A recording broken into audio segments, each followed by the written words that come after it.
नमस्कार मित्रांनो, good morning सगळ्यांना. तर मित्रांनो, आज आपण सकाळी सकाळी उठली, आंघोळ केली, मग काय डायरेक्ट आपण चाललो खाली. आज क्लासला सुट्टी होती, तर मग आज काय आपल्याला लवकर कॅफे उघडायचा होता आज आपला. मग काय लगेच बाहेर आलो, तर मग काय लगेच मस्त गणपती डेकोरेशनचं काम झालेलं होतं. मोठं बॅनर लावून दिलेलं होतं, बघू तुम्ही, आगमन सोहळा. मग काय आपण डायरेक्ट रिक्षाला, त्याला रिक्षात बसलो. रिक्षात बसलो की मग डायरेक्ट आपण चाललो आपल्या कॅफेकडं. मित्रांनो, तुम्ही पण येऊ शकता आपल्या कॅफेला. तुम्हाला मी लोकेशन दाखवतो. आळंदीतून देवफाटातून डायरेक्ट सरळ मोशी रोड धरायचा. मोशी रोडवरून सीता हॉटेल म्हणायचं रिक्षावाल्यांना, तुम्हाला सीता हॉटेलला सोडन.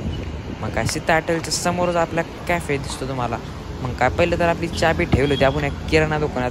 मग काय किराणा दुकानातून आपण चाबी घेतली आणि मग काय लगेच आपलं शेटर उघडून डायरेक्ट मग आपण मस्त लगेच वर फिट करून शटर फिट केलं आणि मग काय आपण डायरेक्ट निघालो आपल्या कॅफेमध्ये. कॅफे बघू शकता तुम्ही कशी डेकोरेशन केलं आहे. आवडला असेल तर कमेंटमध्ये सांगा, तुम्हाला लोकेशन देतो. मग काय लाईट गिटर लावले, मस्तपैकी साफसफाई करून मग आपण लगे मस्तपैकी चाबी ठेवून देऊया. तर मित्रांनो, आपल्याला सबस्क्राईब करा. भेटूया दुसऱ्या ब्लॉगमध्ये.